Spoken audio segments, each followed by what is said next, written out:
আন্দোলনের ছাত্ররা প্রোটেস্ট করছে সেটা নিয়মতান্ত্রিক আন্দোলন কিনা কিংবা অযৌক্তিক আন্দোলন কিনা সেটা পরের বিবেচ্য বিষয়। বাট আন্দোলনের শুরুতেই ইউএসএমবিসি ঘোষণা করে দিল 2 জন ছাত্রকে পুলিশ গুলি করে নিহত করা হয়েছে।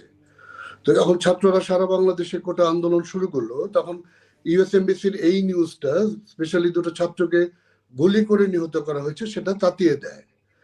পরবর্তীতে ছাত্ররা অনেক বেশি জিজ্ঞাসু হয়ে যায় পুলিশের উপরও আক্রমণ শুরু করে, পুলিশ তার জীবন রক্ষার জন্য গুলি করা শুরু করে। এইভাবে চলছিল কয়েকটা দিন। কিন্তু আপনি খেয়াল করে দেখবেন যে এই আন্দোলনের শুরুটার এবং শেষটা টোটালটা হচ্ছে বাংলাদেশ স্পিরিটের বিরোধী, মুক্তিযুদ্ধের স্পিরিটের বিরোধী। জামাত বা শিবির সেটাকে সারা দেশে সার্কুলেট করেছে, যার জন্য আপনি শুরুতেই এটাকে আমি হয়তোবা অনেকেই পরে বিশ্লেষণ করবে যখন মেটিকুলাস প্ল্যান ডিসক্লোজ হলো কিংবা সারা বিশ্বে যখন এটা নিয়ে কথা হলো যে এটার সাথে একটা ডিপ স্টেট জড়িত, এটার সাথে একটা পাকিস্তান এমবেসি জড়িত, মিডল ইস্টের 2-একটা দেশের ফান্ডিং জড়িত। কিন্তু তার আগে শুরুটাই কিন্তু বাংলাদেশের মুক্তিযুদ্ধ বিরোধীর হাতে শুরু হয়েছে। তার মানে 24 শুরুটাই 71 বিরোধীদেরকে নিয়ে। সো আপনি দেখেন পরবর্তীতে সারা বাংলাদেশে যে সমন্বয়কের নাম তালিকা দেওয়া হয় তার সবগুলি হচ্ছে শিবিরের। এর পরবর্তীতে আমি জানি না, আমি ডাক্তার ভালো বলতে পারবেন, এই আন্দোলনটার ভেতর থেকে যে হত্যা করা হয়েছে, আমি অস্বীকার করছি না পুলিশের গুলিতে কেউই নিহত হয়নি, বাট আপনারা ইতিমধ্যে জেনেছেন আমাদের ওই সময় স্বরাষ্ট্র উপদেষ্টা আজকের একজন সামরিক বাহিনীতে ছিলেন, তিনি কিন্তু বারবার বলছেন যে এই আন্দোলনে প্ল্যান্ড ওয়েতে অনেককে হত্যা করা হয়েছিল যেন সেই রক্ত বা সেই হত্যা দেখে আন্দোলনটা অনেক বেশি জ্বলন্ত হয়, তা তো নয়। আর এই কাজগুলি করেছে কারা সেটা কিন্তু এখন পর্যন্ত তদন্ত করা হয়নি। আমি আপনাকে বলি 18 তারিখ থেকে যদি হত্যা শুরু হয়, ডক্টর ইউনূস সরকার 8 তারিখ তার সরকার গঠন করে, 18 এখান দিক দিয়ে 12 আর ওই দিক দিয়ে 8, 20 দিনের ভিতরে কিন্তু প্রত্যেকটা লাশ তুলে ময়নাতদন্ত করা উচিত ছিল। তাহলে বোঝা যেত কোনটা বাংলাদেশ পুলিশের বা বাংলাদেশের আইন শৃঙ্খলা বাহিনীর হাতে নিহত আর কোনগুলি 7.662 সম্ভবত এই বোর্ডের গুলি নিহত। তার মানে কি সেটা প্ল্যান করে করা হয় না, কারণ 20 দিনের মধ্যে কিন্তু লাশ তুলে সেটা ময়না তদন্ত করা যায়। তবে পরবর্তীতে আপনি দেখেন যে আওয়ামী লীগ সরকারের এই একটা ষড়যন্ত্রমূলক পতনের পর, বেসিক্যালি এটা একটা জঙ্গিদের মাধ্যমে সংগঠিত একটা ঘটনার পতনের পর, আপনার শুরুটাই হচ্ছে মুক্তিযুদ্ধকে আঘাত করে।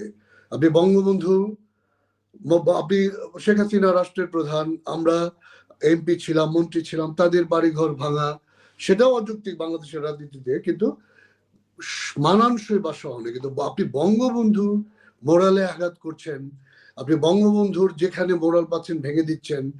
আপনি বঙ্গবন্ধু, ইভেন কি আপনি দেখবেন বাংলাদেশ সেনাবাহিনীর ভেতরেও বঙ্গবন্ধুর ছবি টেনে ছেড়ে ফেলা হচ্ছে।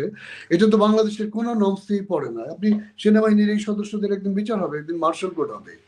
আমি কেন বলে গেলাম যে তারা শুরুটাই করেছিলেন মুক্তিযুদ্ধের যিনি মহানায়ক, দলমত নির্বিশেষে যারা আমরা তাকে জাতির জনক বলি, তাকে আঘাত করার মাধ্যমে। পরবর্তীতে বাংলাদেশের প্রায় সকল জায়গায় যেখানে মুক্তিযুদ্ধের স্মারক ছিল, এই জামাত, এই জঙ্গিরা সেগুলি ভেঙে ফেলেছে। সর্বশেষ থেকেছে আপনার যেটা নিয়াজি আত্মসমর্পণের দলিল হিসেবে যে ভাস্কর্য ছিল সেটা ভাঙার মাধ্যমে। বাই দিস টাইম আপনি দেখেন পটুয়াখালীতে 21 বছরের একজন মানুষ, সেই 21 বছর বয়সে পটুয়াখালী মুক্ত করেছিল 8 তারিখ, সেই মানুষটাকে গলায় জুতার মালা দিয়ে ঘোরানো হয়েছে। আপনি চট্টগ্রামে দেখেছেন একজন বীর মুক্তিযোদ্ধাকে গলায় জুতার মালা দিয়ে ঘোরানো হয়েছে।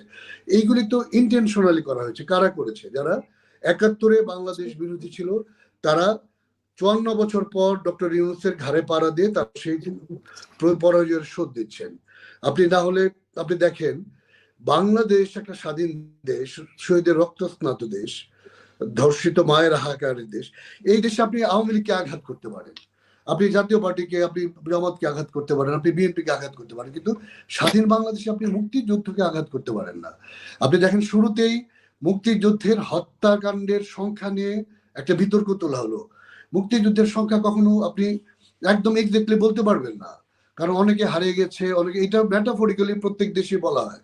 আপনি সেটা 30 লাখ 40 লাখ হতে পারে, 20 লাখ হতে পারে, বাট এই জিনিসটা তুল্য কারা? আপনি দেখেন সদ্য জামাতের এজেন্ট যারা, আপনি ইলিয়াস হোসেন বলেন, পিনাকি বলেন, মানে আপনি ধর্মান্ধতার সীমাটা দেখেন। পিনাকি ভট্টাচার্য একজন ব্রাহ্মণ হিন্দু, সে হাটহাজারিতে, আমাদের হাটহাজারির মতো মাদ্রাসা বাংলাদেশের সকল মোমেনরা যেটাকে মানে, সেখানে সে প্রধান অতিথি হিসেবে বক্তব্য দেয়। অথচ এই হুজুরাই আমাদেরকে শিখিয়েছেন যে আপনি কোনো অন্য ধর্মের মানুষের সাথে ইভেন বন্ধুত্ব করতে পারবেন না। তো আপনি দেখেন মুক্তিযুদ্ধের স্পিরিটটা কোথায় নষ্ট করলো। মুক্তিযুদ্ধ হচ্ছে একটা সেকুলার বাংলাদেশ গড়ার জন্য করা হয়েছে, একটা সাম্যবাদের জন্য করা হয়েছে। সেই সকল স্পিরিটকেই এই জুলাই 24 নষ্ট করেছে। আপনি মুক্তিযুদ্ধকে আঘাত করেছে, আপনি বাংলাদেশে ধর্মীয় সাম্প্রদায়িকতা উস্কে দিয়েছে, সেকুলার বাংলাদেশের চেহারা সম্পূর্ণ পাল্টে দিয়েছে। আর সবচেয়ে বড় কথা হচ্ছে আপনি বৈষম্য বিরোধী আন্দোলন করতে যে মুক্তিযুদ্ধটা হয়েছিল বৈষম্য তাড়ানোর জন্য, এখন মুক্তিযোদ্ধার কোটা নিয়ে প্রশ্ন করে আন্দোলনটা শুরু হয়েছে, সেখানে তো মুক্তিযুদ্ধকে আঘাত করা হয়েছে। আপনি মুক্তিযুদ্ধের কোটাকে আপনি আলো টেবিল টক করতে পারেন যে আপনি কোটা কমাবেন বা বাড়াবেন, সবকিছুই শুরু হয়েছে মুক্তিযুদ্ধকে কেন্দ্র করে, এই জুলাই মুক্তিযুদ্ধকে আঘাত করার প্রত্যয় নিয়ে। এবং আপনি শেষ কথাটা আবার বলি, যেদিন শেখ হাসিনা স্পষ্টত একজন সাংবাদিক কোশ্চেন করলেন, একই চাকরিতে যদি একজন মুক্তিযোদ্ধার নাতি এবং একজন রাজাকারী নাতি সমান নাম্বার পায়, আপনি কাকে চাকরি দিবেন? সেটা যদি আপনি এই বাংলাদেশে দাঁড়িয়ে ওই সময় একজন রাজাকারকেও প্রশ্ন করতেন, সে বলতো আমি একজন মুক্তিযোদ্ধার নাতিকে দেব। সেই কথাটাকে ঘুরিয়ে পেঁচে বাংলাদেশের, স্বাধীন বাংলাদেশের প্রত্যেকটা মুক্তিযুদ্ধের, প্রায় মুক্তিযুদ্ধের চেতনার মানুষদের, এই রাজাকার, এই আলবদর, এই আল শামসরা, আজকের শিবির যারা আমি কে তুমি কে রাজাকার রাজাকার বলিয়েছে। তাই এই আন্দোলনের শুরু থেকে শেষটাই মুক্তিযুদ্ধ বিরোধী, মুক্তিযুদ্ধ বিদ্বেষী। ধন্যবাদ। আমার অনেক ধন্যবাদ মহিতুর রহমান শান্ত। একটু যান্ত্রিক গোলযোগের জন্য আমি একটু বাইরে ছিলাম বা আপনাদের সাথে ঠিক সরাসরি কথা বলতে পারিনি।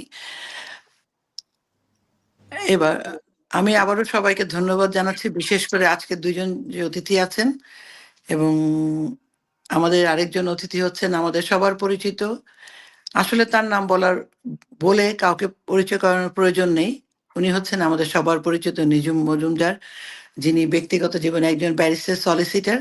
তার চাইতে তার প্রধান এই মুহূর্তে যে পরিচয়, উনি সারা পৃথিবীর এক প্রান্ত থেকে আরেক প্রান্ত চষে বেড়াচ্ছেন আমাদের মুক্তিযুদ্ধকে নিয়ে, বঙ্গবন্ধুকে নিয়ে, বাংলাদেশের তৃণমূল মানুষ এবং আমাদের প্রধানমন্ত্রী শেখ হাসিনা।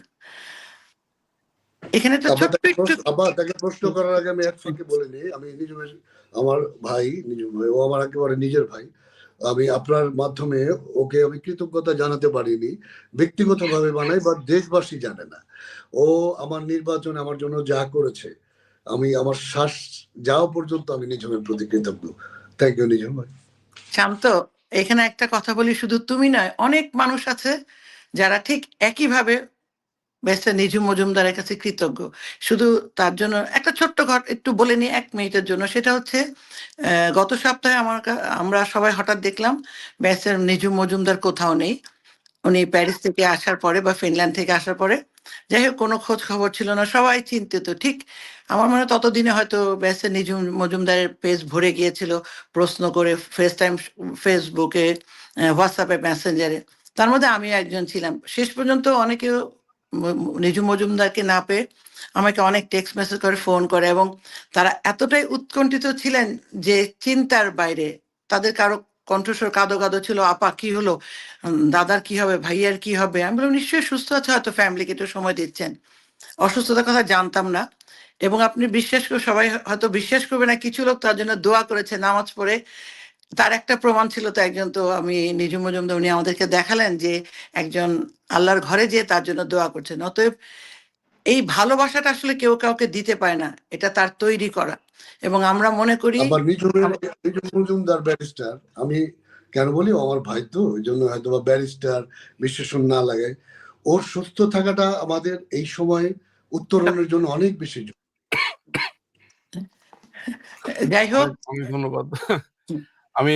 আমি আসলে ভীষণ কৃতজ্ঞ, এবং আমি আসলে শান্ত ভাইয়ের সাথে প্রোগ্রাম করছি, আমি উদ্বেলিত, আমার খুবই ভালো লাগছে। আমার শান্ত ভাই আসলে আমার কতটা মানে ভালোবাসার মানুষ, এটা শান্ত ভাই বোঝেন, শান্ত ভাইও জানেন আমি তাকে কিরকম ভালোবাসি। এবং আমি বলি যে আমাদের ময়মনসিংহ অঞ্চলটাতে বিশেষ করে যে আলোচনাটা আমরা সূত্রপাত করেছি, আম, এই ময়মনসিংহটা কিন্তু উনি ওয়ান হ্যান্ডে ঠান্ডা রেখেছিলেন। কেন ঠান্ডা রেখেছিলেন? কোনো মারামারি করেন নাই, কাউকে ধমক দেন নাই, কিছু দেন নাই। সব হ্যামিলনের বাসিওয়ালার মতো আমরা দেখতে পেয়েছি যে তিনি তরুণদেরকে নিয়ে তিনি বসেছেন, কথা বলেছেন, তাদের কেন তারা আন্দোলনে নেমেছে, কি নেমেছে, এবং যারা আন্দোলন করছিল তারাও এসে এসে ওনার সাথে কথা বলছিলেন, কিছু কিছু জায়গাতে সেলফি তুলছিলেন, ছবি তুলছিলেন। মানে ময়মনসিংহ অঞ্চলটা বা ময়মনসিংহ সদর, ইনফ্যাক্ট যেটা মজার ব্যাপার হয়েছে যে ভাই যেটা বলছিলেন, ইলেকশনের আগে আমি যখন ওনার নির্বাচনী আসনে গেলাম, তো সেই নির্বাচনী আসনে যে উনার যে প্রতিপক্ষ,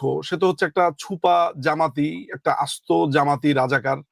এখন মানে এখন মোটামুটি, ওই সময়ও অনেকে সন্দেহ থাকলেও এখন তো একেবারে পরিষ্কার যে বিএনপির রাজনীতি করছে, জামাতের রাজনীতি করছে, এরা ভয়ঙ্কর লোকজন। তো তারা নানান ভাবে আওয়ামী লীগের সাথে মিশে গিয়েছিল। তার ভাই আওয়ামী লীগের রাজনীতি কিভাবে কিভাবে, ওই যে যেটা লুঙ্গির তলের রাজনীতি যেটা আমরা দেখেছি। তো ওইখানে যাওয়ার পরে শান্ত ভাই তরুণ নেতা হিসেবে শান্ত ভাইয়ের ধরেন একচ্ছত্র আধিপত্য সেখানে। তো আমি তো আসলে চেয়েছি সেখানে খুবই অবজেক্টিভ একটা নির্বাচনী প্রচার প্রচারণা করার জন্য। এমনকি ধরেন ময়মনসিংহ হয়ে এটাকে বলে ফুলপুর একটা জায়গা আছে, মানে সোজা কথা হচ্ছে উনার নির্বাচনী আসনের বাইরে গিয়েও আমি বিভিন্ন জায়গাতে গেছি। ওইখানে আসলে একটা লেজেন্ডারি ক্যারেক্টার হচ্ছেন আমাদের স্যার মতিউর রহমান স্যার। উনি তো খুবই একটা লেজেন্ডারি ক্যারেক্টার। উনার ছেলে এমনও জায়গাতে হয়েছে যে ধরেন ভোট দিবেন হচ্ছে মতিউর রহমান স্যারের ছেলে হিসেবে, এরকম ভাবে ব্যাপারটা। কিন্তু ওই যে যেই আলাপটা আমরা শুরুটা করেছি যে ওই আমাদের আন্দোলনের, যেটা শান্ত ভাই একটা লম্বা অ্যান্সার করলেন, আমার আসলে খুব বেশি এখানে অ্যাড করার নাই। এটা তো উনি ঠিকই বলেছেন যে বিদ্বেষী তো তারা, এখানে বিরোধী বিদ্বেষীর মধ্যে তো খুব স্পষ্ট পার্থক্য আছে। আমার কাছে যে ন্যারেটিভটাকে মনে হয়েছে সেটা হলো যেমন যে এরা একটা দীর্ঘদিন ধরে এদের মাথার উপরে ছিল এরা রাজাকার আলবদর। হ্যাঁ, এরা সবসময় চেয়েছিল যে এদের মাথার উপর থেকে এই বোঝাটাকে ডিসচার্জ করবার জন্য। আমার আইনের ভাষা চলে আসে আমাদের, আমরা আর কি বলি ওনার্স ডিসচার্জ করা, অর্থাৎ দায়টা আছে যার উপরে সেটা আমরা ডিসচার্জ করে দিই।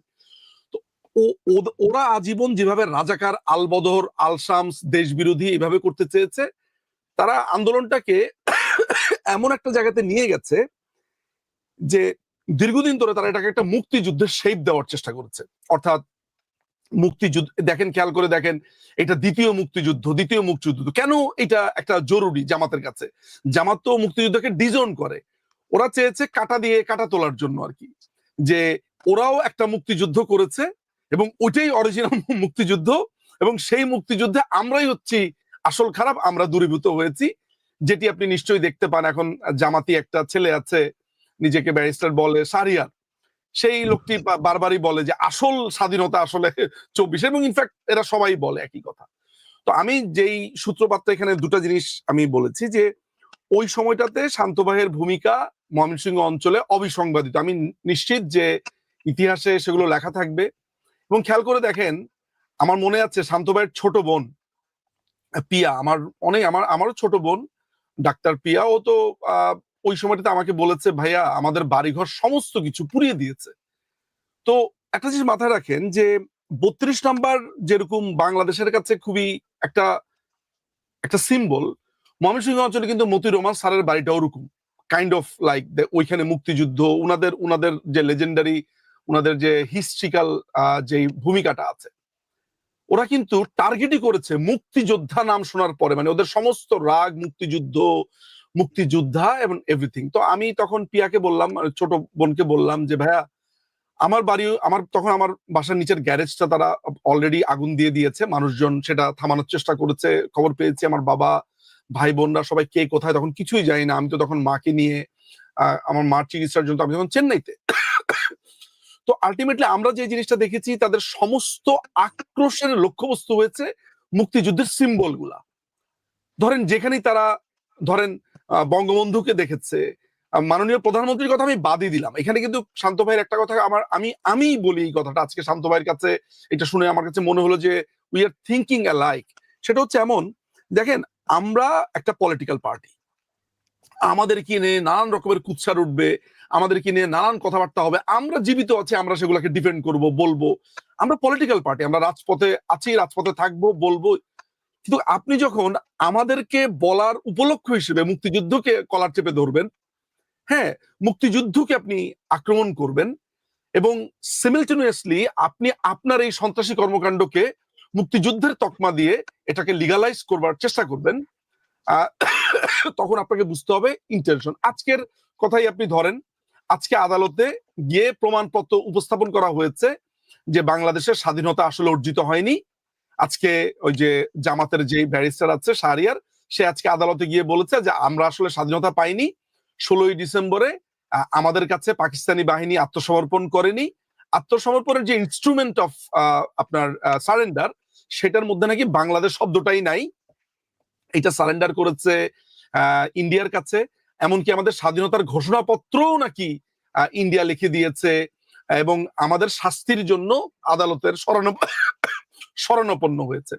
সো আমার কাছে মনে হয় যে আমরা যে এত একটা দীর্ঘ সময় ধরে বলে এসেছি যে আমরা মুক্তিযুদ্ধকে এতদিন পরিচর্যা করেছি, আমাদের হাতে এই মুক্তিযুদ্ধ ইতিহাস এগুলো বরাবরই নিরাপদ এবং সঠিক ছিল, আমরা ডিস্টর্ট করিনি। আমাদেরকে কি বলা হতো? বলা হতো আমরা হচ্ছে চেতনার ব্যবসা করি, বলা হতো আমরা মুক্তিযুদ্ধের ব্যবসা করি, বলা হতো আমরা বঙ্গবন্ধুকে নিয়ে ব্যবসা করি। এই 1.5 বছরে আমি আমাদের সার্কেলের বোঝার দরকার নাই, আমরা তো মুক্তিযুদ্ধের পক্ষেরই। আমি এইটাতে খুশি যে তরুণরা বুঝতে পেরেছে। এবং আপনি দেখবেন আমার যখনই আমি কোনো কমেন্ট বক্স ওপেন করি, আমার ইউটিউব বলেন বা ফেসবুক বলি, সেখানে একটা কথা সবাই স্বীকার করে, যে তারা স্বীকার করে নিতে বাধ্য যে সন্তানের মতোই এই মুক্তিযুদ্ধকে পরিচর্যা করেছে বাংলাদেশ আওয়ামী লীগ। এটি অন্তত পক্ষে প্রতিষ্ঠিত হয়েছে। সাধারণ মানুষ আজকে আমাকে কেন, আজকে একটা মানুষ নাই এই যে রিট পিটিশন করেছে যে তোর এত বড় সাহস, বাংলাদেশ স্বাধীনতা অর্জন করেনি, কিংবা এই যে অ্যান্টার্কটিক হুজুর যে লোকটাকে বলি, কি নাম যেন, কাজী ইব্রাহিম, সে বলছে মুক্তিযুদ্ধ একটা কালো অধ্যায়, মুক্তিযুদ্ধ একটা কালো কালো ওরা সবাই খারাপ, সবাই নাকি মাদকাসক্ত। আজকে 16ই ডিসেম্বর আজকে আমেরিকা থেকে আপনার একটা খুবই একটা বস্তির একটা ছেলে, আমি তার নাম উচ্চারণ করতে আমার রুচিতে বাধে, নাম উচ্চারণ করব না, সে খুবই নোংরা নাম দিয়ে আজকে আমাদের বিজয় দিবসকে অভিহিত করে ব্লগও বানাচ্ছে। সো আজকে আমাদেরকে মানুষ বলছে দাদা কিছু একটা করেন, দাদা দেশ স্বাধীন করবেন কবে, দাদা কবে আপনারা আসবেন, আপনাদেরকে যারা কিচ্ছু ভাল লাগে না, আজকে দেশটা শেষ হয়ে গেল। আমার কাছে মনে হয়েছে যে একটু সাফার করেন। আমাদেরকে বছরের পর বছর কষ্ট দিয়েছেন, অপমান করেছেন, আমাদেরকে চেতনাবাজ বলেছেন, একটু সাফার করেন। শুনতে খুব হার্শ মনে হবে, আমি জানি যে মানে অনেকে বলবে যে না ভাই শেষ পর্যন্ত আপনাদেরই জনগণ, আপনারাই, হ্যাঁ ঠিক আছে, তারপর আমি মনে করি একটু সাফারিংস এর দরকার আছে। মুক্তিযুদ্ধ 9 মাসের মধ্যে শেষ হয়ে যাওয়ার কারণে যে অনেকে অনেক কিছু বুঝতে পারে নাই, হ্যাঁ, আমাদের মুক্তিযুদ্ধ অনেকে অনেক বুঝতে পারে নাই। ওই ভিয়েতনামের মতো যুদ্ধ হলে বুঝতো এই স্বাধীনতার মূল্য কতটুকু। স্বাধীনতার মূল্য একটু বুঝুক, একটু বোঝার প্রয়োজন রয়েছে। অনেক ধন্যবাদ বেহসেন নজিম মজুমদার। আমি এই প্রসঙ্গেই আসি, আপনি যেহেতু একটু আগে নামটা বললেন, আমাদের সেই তথাকথিত বা স্বঘোষিত ব্যারিস্টার শাহরিয়ার কবির, উনি একটা প্রশ্ন তুলেছেন বা দাবি, সেটা হচ্ছে যে 1972 সালে দেশে ফিরে বঙ্গবন্ধু রাষ্ট্রপতি হিসেবে শপথ নেয়নি। এই ব্যাপারে আমি আপনার কাছে আমি বলবো নাইদা আপা, আমার মনে হয় একটু আমরা এই অংশটুকু সম্পর্কে আমরা শান্ত ভাইয়ের কাছে শুনে আমি আসছি। ওকে, অসুবিধা নেই, বলেন। আসলে এই ওরা তো আপনার এই যে আমরা যে শাহরিয়ার নিয়ে কথা বলছি, একটা নেগেটিভ আলোচনা কিন্তু সবচেয়ে বড় প্রচারণা। হ্যাঁ, এই যে শাহরিয়ার এই কাজগুলি করছে কেন? এখন আপনি ভালো কথা বলছি, আমাদের কথা কম মানুষ শুনবে। ইলিয়াসের মতো মা বাপ তুলে গালি দিতাম, ইলিয়াসের মতো মানুষের ব্যক্তি জীবন মিথ্যা বলে গালি দিতাম, আপনার কিন্তু অনেক ভিউ হবে। সো ও যেগুলি করতেছে এগুলো হচ্ছে আলোচনায় থাকার জন্য, জামাত প্ল্যান করে এগুলি করতেছে। জামাত জাস্ট বাংলাদেশের মুক্তিযুদ্ধ নিয়ে বিতর্ক তুললো। বাংলাদেশের ভেতরে এখন আওয়ামী লীগের ছাড়াও বাংলাদেশের মুক্তিযুদ্ধকে তারা ধারণ করে বলে সেই দল বিএনপি আছে, জাতীয় পার্টি আছে, আমাদের অন্যান্য কমিউনিস্ট দলগুলি আছে। আওয়ামী লীগ ছাড়া প্রতিবাদ কেউ করছে না। তো মুক্তিযুদ্ধকে যদি বলে আওয়ামী লীগের মনোপলি, আপনারাই তো ভাই মুক্তিযুদ্ধকে আওয়ামী লীগের মনোপলি করে দিয়েছেন, মুক্তিযুদ্ধকে আওয়ামী লীগের কোলে তুলে দিয়েছেন। মুক্তিযুদ্ধ তো আওয়ামী লীগ একাবুকে নিতে চায় নাই। আজকে শাহরিয়ার কবির ভদ্রলোক ওরে তো আচ্ছা গালি দিতে যা ভদ্রলোক বললাম, কারণ গালিটা অনেক বাজে ছিল। তো এই লোককে আপনি আলোচনায় আনছি, এটি তো ওর জীবনের প্রাপ্তি। আজকে জামাত শিবির বাংলাদেশে আমাকে এই 5ই আগস্টের পরে প্রথম কেউ পরিচয় দিতে পারে আমি জামাত শিবির করি, এই 54 বছরের ইতিহাসে এই তো প্রথম। মানে বাংলাদেশে তো এর আগে জামাত পরিচয় দিতে দ্বিধা করতো, ভয় পেত বা ঘৃণা পেত নিজের কাছে। তো এই সুযোগ তারা নিচ্ছে, নেক। তারা এই ধরনের উদ্ভট কথা বলবে, মুক্তিযোদ্ধার সংখ্যা নিয়ে কথা বলবে, বঙ্গবন্ধুকে বিকৃত করবে, 25শে মার্চ 26শে মার্চ বিকৃত করবে। বা আমরা মনে হয় এটা যদি ব্যাখ্যা করতে যাই তাহলে তাদেরকে আমরা বোধহয় এনকারেজ করলাম। আসলে আমরা আমাদের কথা বলি, ওরা ওদের কথা বলুক। ইতিহাস কাকে নির্বাচিত করবে বা ইতিহাস কাকে চেয়ার দেবে, ইতিহাস কাকে সিংহাসন দেবে, সেটা সময় নির্ধারণ করবে। আমার মনে হয় শাহরিয়ার কবির বলেন আর ওই তাহারি বলেন, ওরা মুক্তিযুদ্ধকে নিয়ে কি বললো? যারা মুক্তিযুদ্ধকে ওন করে না, আমাকে নিয়ে বলার অধিকার আমার নেতা কর্মী, আমার বাবা মা, ইয়াসমিনা বা আপনার আছে। আমাকে নিয়ে বলার অধিকার সবার নাই। তো মুক্তিযুদ্ধ নিয়ে কথা বলার অধিকার সবার নাই। লেট দেম টক। আমরা আমাদেরটা বলি, তারা জাতির কাছে তাদেরটা বলুক। ইতিহাস একদিন সেটার মূল্যায়ন করবে। আমি মনে হয় ওদেরকে এনকারেজ করার পক্ষে না। শান্ত, আমি আমি জানি, কিন্তু সরি, এই এইটুকু বলে দিই যে এই কাজগুলি তো তারা প্ল্যান করেই করছে। প্ল্যান করছে মানে কি, 71টাকে ফেড করার জন্য। কারণ 71টা হচ্ছে ওদের জীবনের জন্য। আমি অবাক হয়ে যাই ডক্টর ইউনূস 71 সালে কি ভূমিকা রেখেছিলেন। আজকে উনি সরকারের প্রধান।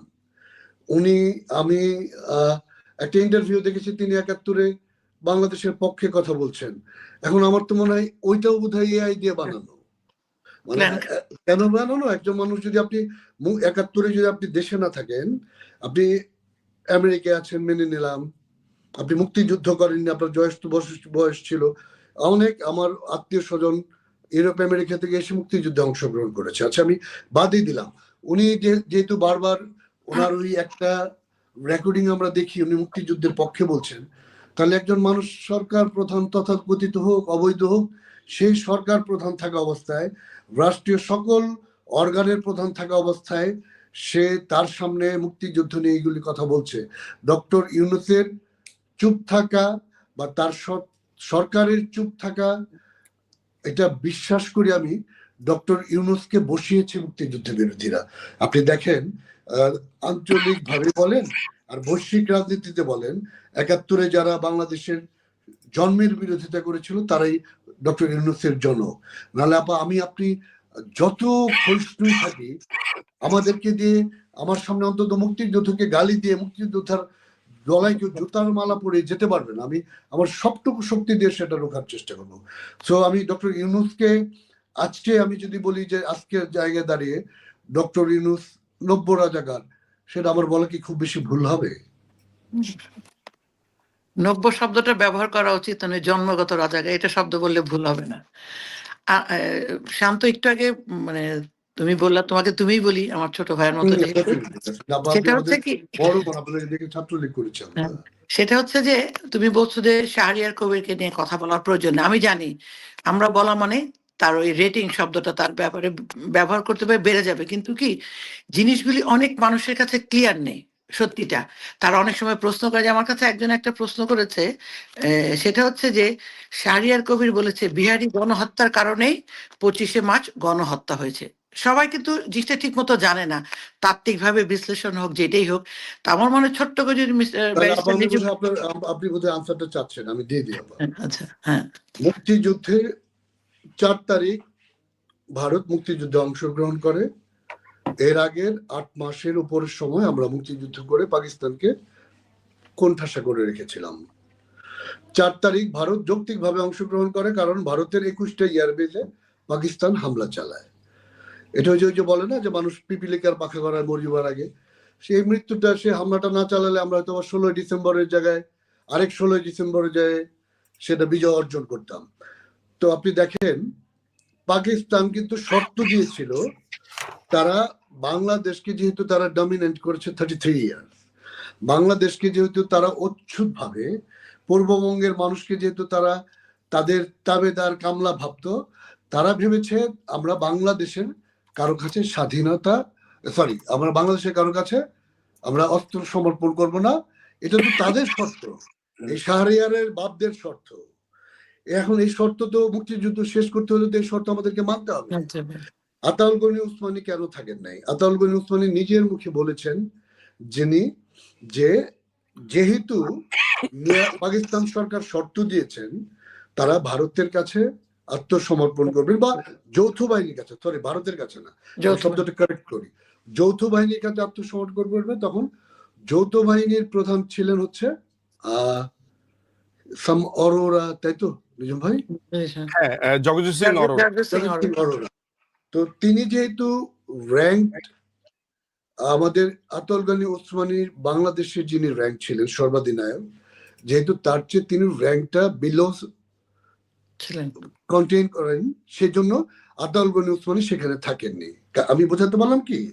মানে পাকিস্তানের, মানে শাহরিয়ার বাবাদের শর্ত হচ্ছে আমরা ভারতের কাছে আত্মসমর্পণ করবো, ভারতীয় কোনো জেনারেল কাছে।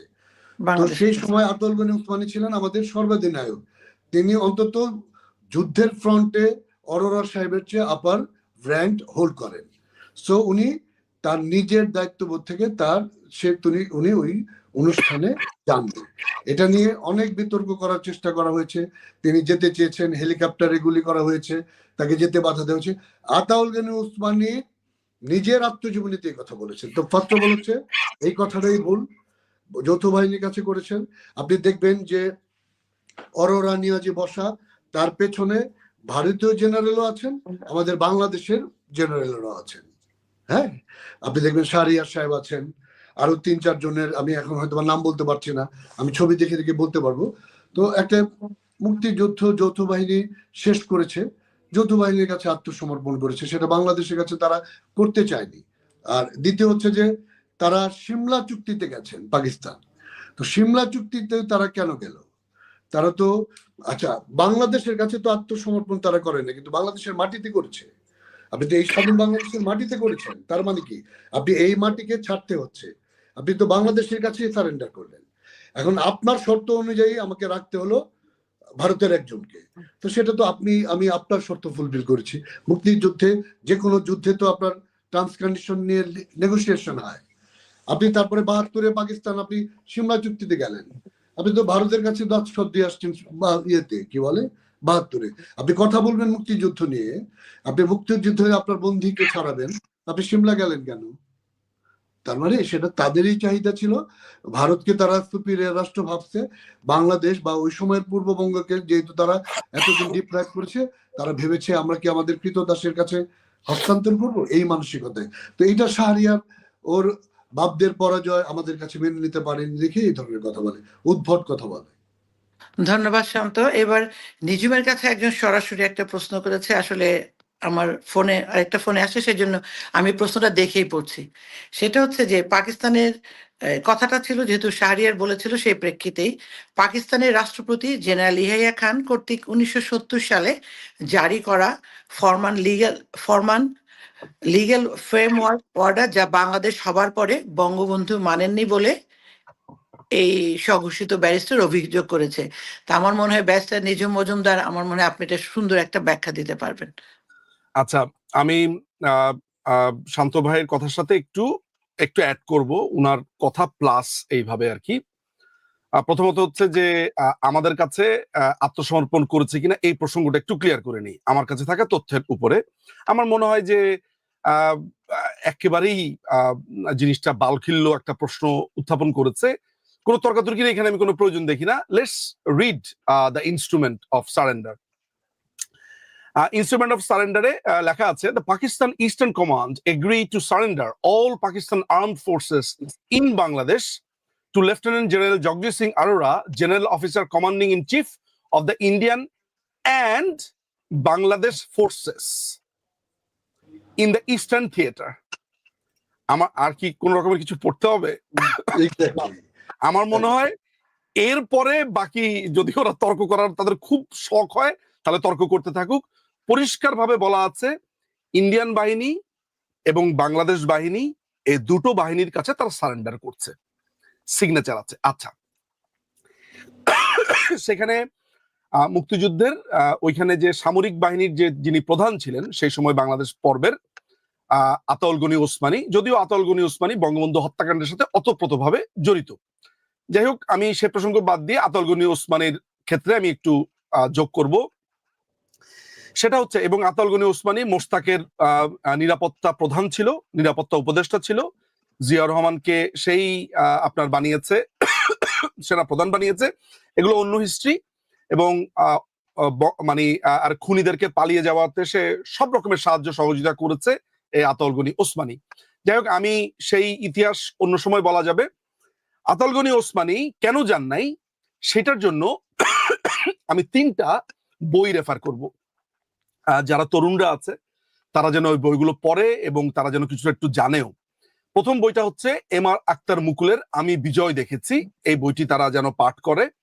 দ্বিতীয় বইটি হচ্ছে ব্যারিস্টার আমিরুল ইসলাম, তার মুক্তিযুদ্ধের স্মৃতি, বইটা তারা অবশ্যই যেন পড়েন। এবং থার্ড যে বইটা অনেকে জানে না, এই বইটাও আমি একজনের কাছে রেফারেন্স হিসেবে পেয়েছি এবং এটা একটা দুর্দান্ত বই। এই বইটার নাম হচ্ছে ৭১-এর রণাঙ্গন, অকথিত কিছু কথা, নজরুল ইসলামের। ঠিক আছে, এই এই এই 3টি বই যদি পড়া যায়, বইয়ের কথা তো বললাম, কিন্তু বইয়ের ভিতরে কি আছে। প্রথমে এমআর আক্তার মুকুলের কথাতে আসি। উনার বইয়ের ভেতরে যেটা হয়েছে, তাজউদ্দিন আহমেদ খুবই হন্তদন্ত হয়ে এমএজি ওসমানীর কাছে গেলেন। ওইখানে এমআর আক্তার মুকুল দাঁড়ানো, কিন্তু কেউ শুনতে পাচ্ছে না কথাটা কি হচ্ছে, কারণ তাজউদ্দিন আহমেদ ও আতাউল গনি ওসমানীর কাছে গেলেন। আতাউল গনি ওসমানী শান্ত ভাইয়ের কথা অনুযায়ী একেবারে, শান্ত ভাই কারেক্টলি সেইড যে তিনি এই র্যাঙ্কিং ট্যাঙ্কিং এগুলো উনার খুবই, উনি এগুলোর ব্যাপারে উনি শার্প ছিলেন। অর্থাৎ যেমন আমি একটা বইয়ের নাম বলি আপনাকে।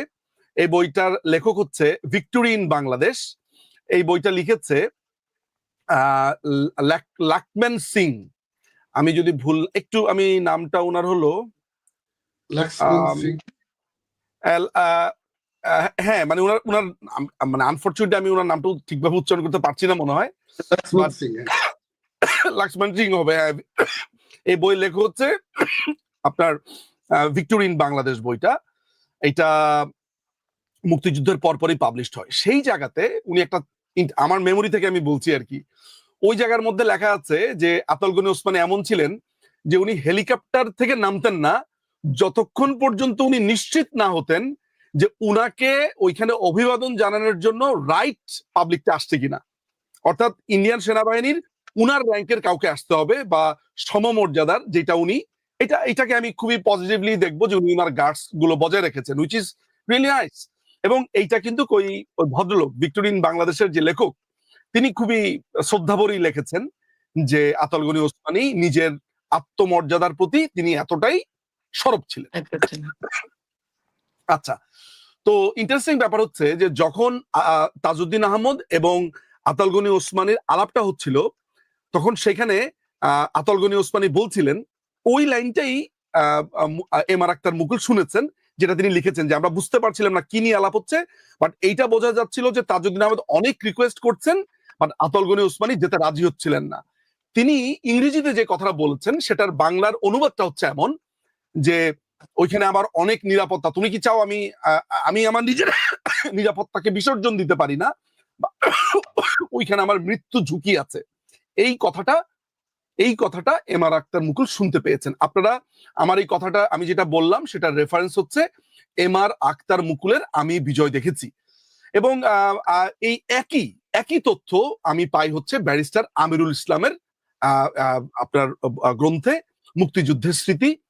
এবং নজরুল ইসলাম সাহেব যেটা লিখেছে সেখানে আরো কিছু ডিটেল লিখেছেন যে এটা সম্পূর্ণ তার নিজের সিদ্ধান্ত ছিল, এইটা তাকে নেওয়া হয় নাই, একেবারেই ব্যাপারটা তা না। উনি নিজে সিদ্ধান্ত নিয়েছেন।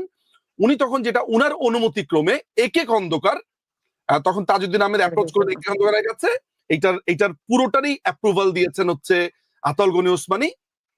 তখন একে খন্দকার সেখানে উপস্থিত ছিলেন। সো দেখেন, ইন্টারেস্টিং যে ব্যাপারটা হচ্ছে যে কারা এই আপনার অপবাদগুলো ছড়াচ্ছে। যারা মুক্তিযুদ্ধের পুরোটা সময় পাকিস্তানের সাথে ছিল, তারা বিচার করছে যে ইনস্ট্রুমেন্ট অফ সারেন্ডার ঠিক হয়েছে কিনা। তারা বিচার করছে কে মুক্তিযুদ্ধের পক্ষে আর কে মুক্তিযুদ্ধের বিপক্ষে। তারা বিচার করছে বঙ্গবন্ধু স্বাধীনতা চেয়েছিলেন কি চায় নাই, তারা বিচার করছে বঙ্গবন্ধু স্বেচ্ছায় পাকিস্তানের কারাগারে গেছে, তারা বিচার করছে যে স্বাধীনতার ঘোষণাপত্র ইন্ডিয়া লিখে দিয়েছে, তারা বিচার করছে যে আমাদের সংবিধান ঠিকভাবে প্রণীত হয় নাই, তারা বিচার করছে যে আমাদের মুক্তিযুদ্ধে এই সমস্যা ছিল ওই সমস্যা ছিল। কারা? এটা কি আপনার আওয়ামী লীগের কেউ বলছে? ইনফ্যাক্ট বৃহত্তর ভাবে চিন্তা করলে বিএনপির যারা বড় নেতা তারা কি বলছে?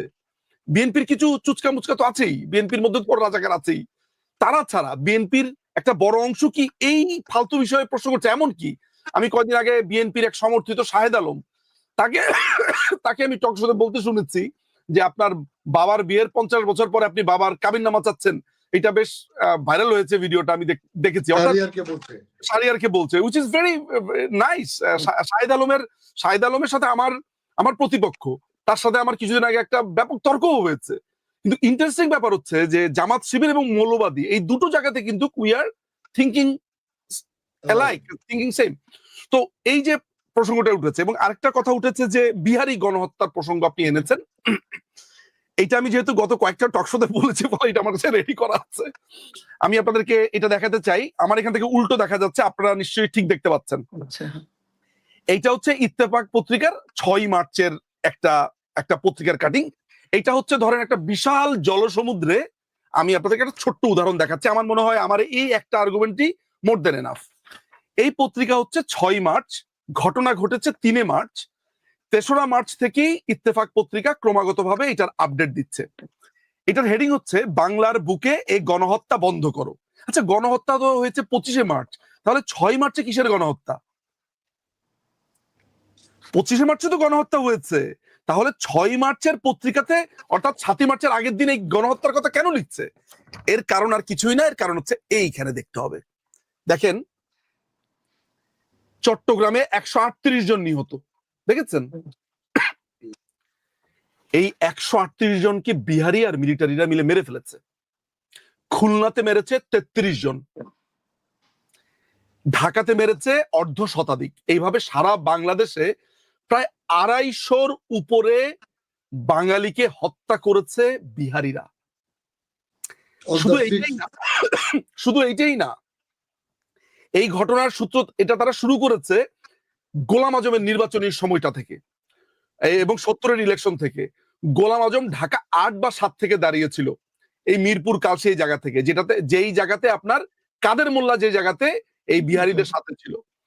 এইখানে এই নির্বাচনের সময় এই বিহারিরা হত্যা করেছে, জবাই করেছে। আপনারা গত 15 মাসে মোহাম্মদপুর অঞ্চলে যেসব জবাই দেখেছেন, এগুলো সব জবাই করেছে জেনেভা ক্যাম্পের ওই জায়গাটা চোরদের আড্ডাখানা, মোটামুটি বিহারি চোরগুলোর আড্ডাখানা, সবাই জানে, এটা তো আর বলে লাভ নাই। তাহলে যেই আলাপটা করা হচ্ছে, মানে হঠাৎ করে এটা আমাদেরকে শেখানো হচ্ছে যে বিহারিদের জেনোসাইড রেকগনাইজ করতে হবে, ব্লা ব্লা ব্লা ব্লা। তো এই 138 জনকে মারলো কে? তার মানে মার্চের শুরু থেকেই তারা এই গণহত্যাটা করেছে, এখন আমার উপরে ব্লেম দিচ্ছে। ওদের তো অনেক বুদ্ধি, ওরা চিন্তা করে দেখলো যে 25 মার্চের ঘটনাটা এখন আমি কিভাবে নিজেকে ওই যে আমরা একটা বাংলা একটা কথা বলি, স্যাপ দিয়া ল্যাব দেওয়া, তো আমি এটাকে ল্যাব দিব কেমনে? এই জন্য অনেক বুদ্ধি করে বের করেছে যে তাহলে আমি বিহারি গণহত্যার কথা বলি। আচ্ছা, ওরা আরেকটা জিনিস খুব বুদ্ধি করে বের করেছে, সেটা হচ্ছে 14ই ডিসেম্বরে বুদ্ধিজীবী হত্যাকাণ্ড। খেয়াল করে দেখবেন, আপনি বেশ কিছু বছর ধরে শুনতে পাচ্ছেন না যে ভারতীয়রাই আসলে মেরেছে। ওদের বুদ্ধি চিন্তা করেন, চিপা বুদ্ধি, যে 3 তারিখে ভারতীয় সৈন্য ঢুকেছে, তার মানে পুরোটা সময় ভারতীয় সৈন্যরাই তো দখল করে রেখেছে, তাহলে 14 তারিখ পাকিস্তানি বাহিনীরা থাকবে কিভাবে? ভিকটিম ফ্যামিলি বলছে আমি চৌধুরী মঈনুদ্দিনকে খুন করতে দেখেছি। ভিকটিম বলছে যে ছাত্র সংঘের মুজাহিদকে আমি দেখেছি ওই ট্রেনিং সেন্টারে। আপনি দেখবেন ওই যে আপনার ওই যে অস্ট্রেলিয়ান একজন সাংবাদিক আছে, যেটা আমি আমার ফেসবুকেও পোস্ট করেছি, এপির অল্টারনেটিভ প্রেস যেটা আছে ফ্রান্সের, তাদের একটা ভিডিও আছে একেবারে র ফুটেজ। ওইখানে সবাই নাক চাপা দিয়ে আছে ওই যে রায়ের বাজার বদ্ধভূমিতে। সেই রায়ের বাজার বদ্ধভূমিতে আপনার ওই জিজ্ঞেস করছে, তো উনার আত্মীয় ভাইয়ের নাম হচ্ছে আবুল কালাম আজাদ, এই যে প্রফেসর, বলছে যে তখন জিজ্ঞেস করেছে কে মেরেছে, বলে এই যে রাজাকার আল বদর ওরা মেরেছে, আমরা চিনতে পেরেছি। তো আপনি যদি চৌধুরী মঈনুদ্দিনের মামলাতে যান তাহলে আপনি দেখবেন যে সাক্ষীরা কিভাবে সাক্ষ্য দিয়েছে। আমাদের এক ভাই মারা গেছে, জাহিদ রেজা নূর মনে হয়, বা মানে উনার জাহিদ রেজা নূর মানে সোজা কথা হচ্ছে শহীদ বুদ্ধিজীবীর সন্তান ছিলেন। তারপরে যে আপনার ইসের আলিম চৌধুরীর ওয়াইফ শ্যামলী নাসরিন চৌধুরী মনে হয়, উনি সাক্ষী দিয়েছিলেন এবং আরো অনেকেই সাক্ষী দিয়েছেন কিভাবে তাদের হাজবেন্ডকে মারা হয়েছে। হ্যাঁ, তো এই যে বিহারীর গল্পটা বলে এটা হচ্ছে সেটার প্রমাণ। এরকম আরো আরো আরো কথা ইদানিং হয়েছে। যেমন আপনার একটু একটু ক্লিয়ার করি আরেকটা পয়েন্ট, সেটা হচ্ছে যে বলা হচ্ছে যে আমাদের যে স্বাধীনতার ঘোষণাপত্র, the first constitution of Bangladesh, এটি নাকি ভারত লিখে দিয়েছে। এটি বলতে গিয়ে এই লোকটি আপনার বলছে যে surrender at Dhaka general lieutenant general Jacob উনার বইতে 41 পাতাতে এই কথাটা লেখা আছে। কেমন মজার ব্যাপার হলো, আপনাকে আমি একটা বইয়ের কথা বলবো। আচ্ছা, দুইটা বইতে আমি নিয়ে এসেছিলাম, দেখাতে পারলে। এই যে মুক্তিযুদ্ধের স্মৃতি, এই বইটা আছে ব্যারিস্টার আমিরুল ইসলামের। এই ব্যারিস্টার আমিরুল ইসলামের মুক্তিযুদ্ধ স্মৃতি যদি কেউ পড়ে তাহলে তারা দেখবেন, আমি একটু পড়ে শুনাই, আমার মনে হয় এটা খুব জরুরি, আজকে এটা তো ডকুমেন্টেড হয়ে থাকবে। স্বাধীনতার ঘোষণাপত্র খসড়া রচনার পর তাজউদ্দিন ভাইকে দেখালাম, তিনি পছন্দ করলেন। আমি বললাম আমরা সকলে এখন যুদ্ধে অবতীর্ণ, এই দলিলের খসড়াটি কোনো একজন বিজ্ঞ আইনজীবীকে দেখাতে পারলে ভালো হতো। তিনি বললেন এই মুহূর্তে কাকে আর পারেন, যদি সম্ভব হয় কাউকে দেখিয়ে নিন। ইতিমধ্যে কলকাতা হাইকোর্টের আইনজীবীরা আমাদের স্বাধীনতা যুদ্ধের সপক্ষে সমর্থন দিয়েছেন। এদের মধ্যে সুব্রত রায় চৌধুরীর নাম আমি শুনেছি। রায় চৌধুরীর আন্তর্জাতিক খ্যাতি রয়েছে, আমি তার লেখা নিবন্ধ পড়েছি বলে মনে হলো।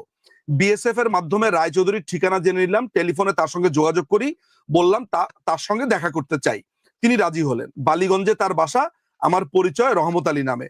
সুব্রত রায় চৌধুরীর বাসায় পৌঁছে তাকে আমার প্রণীত ঘোষণাপত্রের খসড়াটি দেখালাম। খসড়াটি দেখে তিনি আনন্দে লাফিয়ে ওঠেন। তিনি এই খসড়া আমি করেছি কিনা জিজ্ঞেস করলেন। আমি হ্যাঁ সূচক জবাব দেই। তিনি বললেন একটা কমা বা সেমিকোলন বদলাবার কোনো প্রয়োজন নেই। আচ্ছা, তিনি বলেন বাংলাদেশের স্বাধিকার প্রতিষ্ঠায় যে আইনানুগ অধিকার তা মানবাধিকারের একটি অংশ, এই কথা স্বাধীনতা সনদে ফুটে উঠেছে। তিনি জানান তিনি এর উপর একটি বই লিখবেন। এই ঘোষণাপত্রের একটি কপি তাকে দেওয়ার জন্য তিনি অনুরোধ করলেন। এরপর আইন ব্যবসা প্রায় বন্ধ করে তিনি বাংলাদেশের স্বাধীনতা আন্দোলনের উপর বই লেখা শুরু করলেন। তার রচিত বইটির নাম হচ্ছে জেনেসিস অফ বাংলাদেশ। আন্তর্জাতিক অধ্যয়নের জন্য ইউরোপ ও আমেরিকার বহু বিশ্ববিদ্যালয়ে এখন তা পড়ানো হচ্ছে। মজার ব্যাপার হচ্ছে আমি বহু বছর সাধনার পরে এই জেনেসিস অফ বাংলাদেশ বইটা জোগাড় করেছি, এবং এই জেনেসিস অফ বাংলাদেশেও উনার এই কথাটাকে সমর্থন করে। এই বইটা কিন্তু খুবই রেয়ার এবং আমি অসম্ভব ভালো একটা কপি পেয়েছি। তো জ্যাকবের বইটাতে লেখা আছে, এটা সত্যি কথা, 41 নম্বর পাতাতে লেখা আছে যে জ্যাকব বলছেন যে তোমাদের তো একটা স্বাধিকারের ঘোষণা দেওয়া দরকার, তোমাদের এইটা তো খুবই প্রয়োজন। উনি তখন অনেক দেশের উদাহরণ দিলেন। দেওয়ার পরে উনার ভাষ্য অনুযায়ী, জ্যাকবের ভাষ্য অনুযায়ী তাজউদ্দিন আহমেদ বললেন যে আচ্ছা ঠিক আছে, তুমি আমাকে একটা ছাঁচ রেডি করে দিও তো, দেখি তো কেমন কি অবস্থা। তখন জ্যাকব একটা ছাঁচ রেডি করে দিলেন। মজার ব্যাপার হচ্ছে মানে আমি যদি তাজউদ্দিন আহমেদের এই গল্প বাদ দিয়ে দেই, এখানে তাজউদ্দিন আহমেদ পরিষ্কার ভাবে বলেছে, তিনি লিখেছেন, ওইখানে জ্যাকব বলছে দেখেন কত বড় ডেভিল, যে জ্যাকবের বইয়ের 3 লাইন বলে আর বাকি লাইনগুলা বলে না। জ্যাকব বলছে তাজউদ্দিন আহমেদ আমার এই পুরো খসাটা চেঞ্জ করে ফেলেছে। জামাত তো হচ্ছে পুরো কার্টুন সিনেমা, বলে যে উনি এটা পরিবর্তন করেছেন। মানে বোঝা গেল যে তাজউদ্দিন আহমেদ মনে হয় যদি বলেও থাকেন তাহলে আমরা কথায় বলি আচ্ছা ভাই আপনি একটা দিয়েন তো বানায়া। এত বড় একটা ব্যারিস্টার আমিরুল ইসলাম বসে আছে সামনে, একটা আর্মি জেনারেলের কাছ থেকে তাজউদ্দিন আহমেদ খসড়া লাগাবে, আইনের একটা ইনস্ট্রুমেন্ট লাগাবে। বিলেত থেকে পাশ করে আসা পিপলেজ নেওয়া ব্যারিস্টার, এমনি নর্মাল বারেট ল পাশ করা ব্যারিস্টার না। ব্যারিস্টার হওয়ার পরে যে ডাক্তারদের যে ইন্টার্নি হয়, ব্যারিস্টারদেরও ইন্টার্নি হয়, সে পিপলেজ নেওয়া ব্যারিস্টার। আর তাজউদ্দিন সাহেবকে ইয়াহিয়া খান বলতো যে বঙ্গবন্ধুর সাথে কি করা যেত, ওইটা আসছে কিনা, ও আসলে আমি একটু বিব্রত হই। এখনো জীবিত আছেন, এই লেভেলের ট্যালেন্টেড এখনো জীবিত আছেন। আমাদের তানিয়াপার আব্বা আর কি, তানিয়া আমির। তো আমি তরুণদেরকে খুবই রিকোয়েস্ট করব মুক্তিযুদ্ধের স্মৃতি বইটা পড়ার জন্য। আমি বিজয় দেখেছি বইটা পড়ার জন্য। সো আমরা হয়তো বা আরো আলোচনাতে আসবো, আরো যুক্তি খণ্ডন করবো। So far this is the case. এই হচ্ছে মিথ্যাচারের উত্তর। আচ্ছা, একটা প্রশ্ন করতে চাচ্ছি এটার সাথে লিঙ্ক ইয়াসমিন করে। আপা, ইয়াসমিন আপা, জি। আপনি প্রশ্নটা করার আগে আমি হুম, এই কি বলে নিজুম ভাইয়ের কথাটা আমার একটা যুক্তি ছিল, সেটা বলে দিই। এই সবকিছুই তো করে হচ্ছে আমাদের নতুন প্রজন্মকে কেমন ফ্লেক্সের মধ্যে রাখার জন্য, সরি, বিভ্রান্ত করার জন্য। কারণ ধরেন আমরা পর্যন্ত নিজুম ভাই আমরা সেম এজেন্ট না হলেও আমরা একই জেনারেশন হোল্ড করি, জি, আমরা মুক্তিযুদ্ধের ইতিহাসটাকে ওন করি, আমরা ইতিহাস জানি। বাট আস্তে আস্তে যখন প্রজন্ম থেকে প্রজন্ম যাবে না, অনুভূতির লেয়ারটাও কমতে থাকবে। This is the rules of nature না? তো যতদিন আমরা তাদের ভিতরে ইনজেক্ট করতে পারবো ততদিন হচ্ছে আমরা সাকসেসফুল থাকবো। আমরা যদি নির্মূল থাকি, চুপ করে বসে থাকি, একদিন মুক্তিযুদ্ধের ইমোশনটাই চলে যাবে আমাদের জন্য প্রজন্মের পরে। তো ডেফিনেটলি। এই যে দুইটা কথা নিজম ভাই বললো, বিহারীদের গণহত্যা নিয়ে কথা বলা হয় আর 14ই ডিসেম্বর। আমি একটা ছোট্ট উদাহরণ দিই আপা। যে কোনো সরকার, বিশেষ করে আওয়ামী লীগ সরকার পতনের পর অনেকের মুখ তো বন্ধ থাকে দেখতাম আওয়ামী লীগ সরকারের সময়। তখন এমন খোলাই খোলে আওয়ামী লীগ সরকার চলে গেলে আসমান পাতাল এক করে ফেলে, তাই তো? আমরা তো এই 5 তারিখের পরেও দেখলাম কোনো অবশ্যই। কর্নেলের ওয়াইফ কিংবা কোনো বিএনপি নেতার ওয়াইফ, এমনকি ভারতের চুক্তি, কত কিছুই তো হলো। তো এখন তো একটা দাস চুক্তিও নাই। বাট কথা বলতে কিন্তু সবাই এখন মনে হচ্ছে যে আওয়ামী লীগের বিরুদ্ধে যত বলা যায় তত বোধহয় আমাদের ফেস ভ্যালু বাড়বে, টিআরপি বাড়বে। তো এই যে 14ই ডিসেম্বর ভারতীয়রা হত্যা করেছে, এটা একটা হাস্যকর কথা। মানে আমরা যে এনকারেজ করতেছি, এটাই আমার ঘৃণা লাগতেছে। কারণ আপনি আবার দেখেন, প্রত্যেকটা শহীদ বুদ্ধিজীবীর পরিবার যাদের বুক থেকে তার স্বামীকে কিংবা সন্তানকে নিয়ে গেছে, বাবাকে নিয়ে গেছে, ওরা তো এই 54 বছর সাক্ষী দিয়েছে কারা নিয়ে গেছে। আর আপনি ধরলাম যে আওয়ামী লীগ ভয় পাওয়ায়, ভারতে ভয় পাওয়ায় আমরা ভারতের, তাদের কথা মতো আমরা ভারতের দোসর, আমরা ভয় পাওয়ায় রাখলাম। আওয়ামী লীগ কি 54 বছর থেকে, মুক্তিযুদ্ধের পর থেকে আজ অব্দি ক্ষমতায়? যে সকল শহীদ মুক্তিযোদ্ধার পরিবার চুপ করে বসেছিল যে কোন দিন আওয়ামী লীগ যাবে আমরা বলবো ভারতীয়রা হত্যা করছে। এই যে মাঝখানের সময়টায় আওয়ামী লীগ 21 বছর বিরোধী দল ছিল, তারপরে আরো 10 বছর ছিল, তখন কি কোন শহীদ বুদ্ধিজীবী পরিবার এটা নিয়ে কথা বলছেন, এটা নিয়ে বিতর্ক করছেন? এটা তো রাইট টাকার বিতর্ক তোলা যে অবশ্যই। আমার পরিবারে আমার বাবাকে কে মারলো, সেটা তো আমি বলবো। জামাতের শাহরিয়ার বা ওই সাদিক কায়েমরা বলবে বা ওদের পূর্বপুরুষরা বলবে। এটা জাস্ট আপা আমি বলি, এটা হচ্ছে জাস্ট ওরা একটা মাঠ পাইছে, যে মাঠটাকে ওদেরকে ইউজ করতে দিচ্ছে ডক্টর ইউনূস। এই মাঠে যাচ্ছে তাই বলে যাচ্ছে, কারণ বাধা দেওয়ার লোক নাই। তো বাধা দেওয়ার লোক নাই হচ্ছে আজকে আওয়ামী লীগ। তারা যদি আওয়ামী লীগকে যদি তারা নিউট্রাল জোনও দেয়, লেভেল প্লেইং ফিল্ডও দেয়, আপনি জামাতে এই কথাগুলি বলতে পারবে? আওয়ামী লীগ রাষ্ট্রীয় ক্ষমতায় আসতে হবে না। সো আমি একটা জায়গায় বিএনপিকে কখনোই ক্ষমা করব না, যে তারা বলে বেড়ান তাদের তাদের প্রতিষ্ঠাতা স্বাধীনতার ঘোষক, তারা বলেন স্বাধীনতার ঘোষণা তো বঙ্গবন্ধু দিচ্ছেন, এটা তো সবাই বোঝে। তারাই বলেন মুক্তিযোদ্ধা, তারাই বলেন জেট ফোর্সের প্রধান, তাদের সংগঠনে এখনো মুক্তিযোদ্ধা বীর প্রতি বীর বিক্রম আছেন। তারা যে এটার প্রতিবাদ করেন না, বিএনপির অ্যাটলিস্ট প্রতিবাদ করার ক্ষমতা আছে, কারণ তারা তো ফ্রি এয়ারের নিঃশ্বাস নিচ্ছে। তো এটা, এই ইতিহাসের দায়িত্ব বিএনপিকে একদিন গোছাতে হবে, বিএনপিকে একদিন নিতে হবে যে তুমিও তো মাঠে ছিলা, তুমি কেন বলতে দিলা শাহরিয়ারদের এই কথা, বলতে হবে না? আর আমরা আসলে তো আপা আল্লাহ পাক যেদিন আমাদের রহম করবে মুক্তিযুদ্ধের পক্ষের শক্তিকে, এখন মুক্তিযুদ্ধের পক্ষের প্রধান শক্তি আওয়ামী লীগ, সেটা সবাই প্রমাণ করে দিয়েছে। এবং অলিখিত। বাংলাদেশের সকল বিরোধী দল মিলে প্রমাণ করেছেন মুক্তিযুদ্ধকে কলঙ্ক মুক্ত রাখে, আগলে রাখে আওয়ামী লীগে। তা আপনি, আমাদের তো জিঘাংশু হইতে হবে না। রাষ্ট্রদ্রোহিতা বলে তো একটা শব্দ আছে, শুধু এই শব্দটাই আমাদের জন্য যথেষ্ট। আমরা যখন ওই যে বলে না, আমি একটু যদি আগলি ভাবে মোটা ভাবে না বলি তাহলে তো বলা যাবে না, যখন গা ভাসায় দিই, কিংবা যখন আছে না অনেকে নেশা করে ফেলে, ভীষণ নেশায় ডুবে থাকে, দুনিয়ার হিতাহিত জ্ঞান ভাবে, ওরা আজকে এই দিনের মধ্যে আছে। ওরা জানে না ভবিষ্যতে একটা শব্দই ওদের জন্য কত বড় কাল হবে, সেটা হচ্ছে রাষ্ট্রদ্রোহিতা। থ্যাংক ইউ আপা। আসলে সরি আপা, আরেকটা উদাহরণ দিলাম না, 14 এই কি বলে বিহারি গণহত্যা, বিহারি গণহত্যার মার্জিনটা বলে ওরা কত গণহত্যা হয়েছে। আচ্ছা, বিহারি তো হত্যা হইতে হবে, হত্যা হইতে হবে না। আপনি যুদ্ধ করবেন, যুদ্ধে তো দুই পক্ষের লোক মরবে। বিহারের 1971 সালে কাদের পক্ষে ছিল, কাদের হয়ে যুদ্ধ করছে? পাকিস্তানের পক্ষে। শান্ত ভাই, ওই যে সৈয়দপুরে 447 জনকে একদিনে মেরে ফেলছে গোলাহাট গণহত্যায়, মারোয়ারিদেরকে নিয়ে যাবে আমি বলে। বললাম যে আপনি ধরেন যে সকল লজিক বাদ দেন নিজুম ভাই, আপনি বিহারিদের একটা তথ্য দিলেন ডকুমেন্টেড, সেটা জি। বাংলাদেশি বিহারিদের উপর কিন্তু আক্রমণ করা কখন শুরু হয়েছে বাংলাদেশিদের বা বাঙালিদের? আপনি আমাকে মারতেছেন, আমি কি এটা প্রতিরোধ করব না?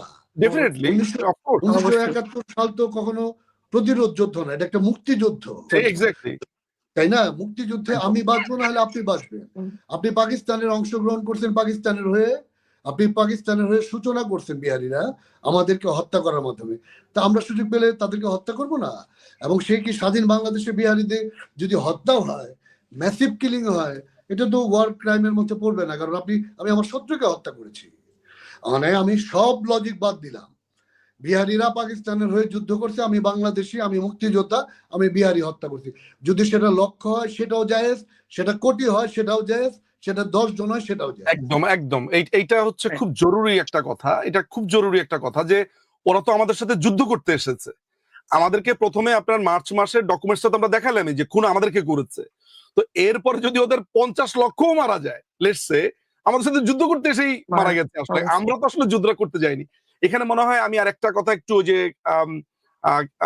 এই যে দিনাজপুরের যে সৈয়দপুরের যে হত্যাকাণ্ডের কথা বললাম, যেখানে 447 জনকে ট্রেনের ভিতরে মেরে ফেলেছে, তাদেরকে নিরাপদে ভারতে পৌঁছে দেবে এই কথা বলে বিহারিরা মেরেছে। একটু মনে হয় ইনস্ট্রুমেন্ট অফ সারেন্ডারের একটা কথা একটু বাদ পড়ে গেছে, কারণ কিছু জিনিস আছে বলে রাখা ভালো। এখানে একটা লিগাল প্রবলেম ছিল। এই এই অরোরার কাছেই তারা ইনস্ট্রুমেন্টটা সারেন্ডার করার একটা কাহিনী ছিল। এই গল্পটা আমি পাকিস্তানিদের বইয়ে পড়েছি, ইন্দো পাক ওয়ার নামে এক ওয়ান সোলজার্স ন্যারেটিভ, এই বইটাতে পড়েছি।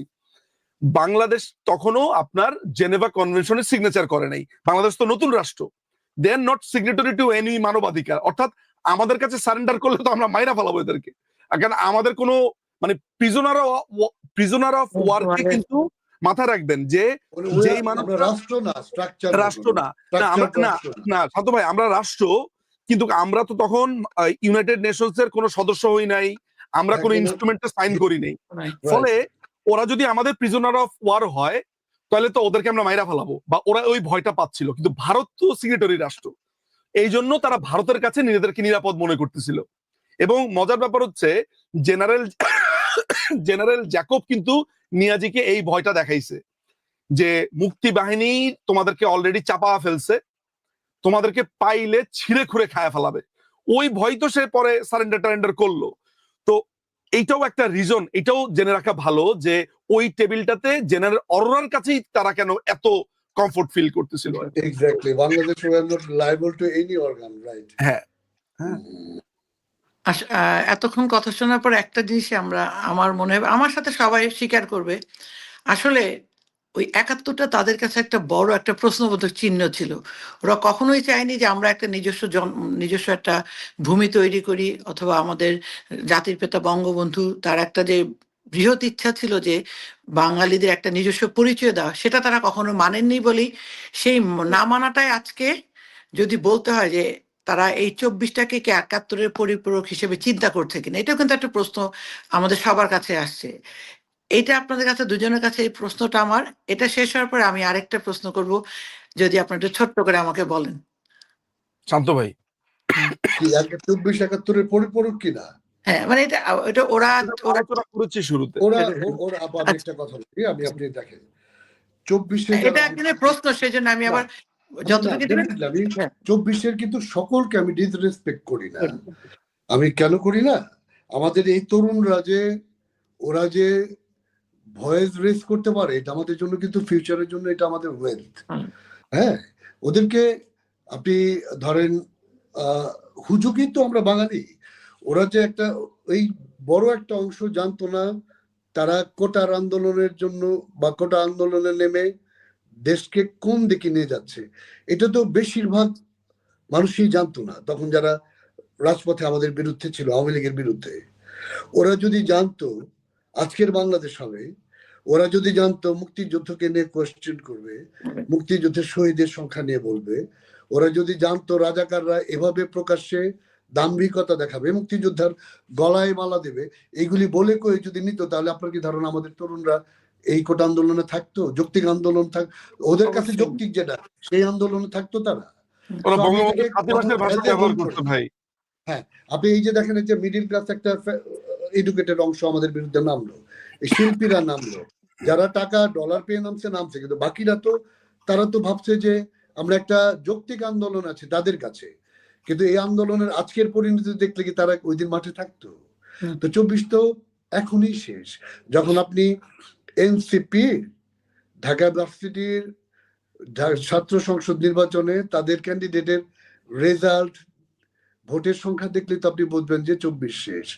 আপনি 24 শেষ তখনই দেখবেন যে এনসিপি ঢাকঢোল পিটায় যখন মিটিং করে, মিছিল করে, সেখানে ক্যামেরাম্যান বেশি থাকে।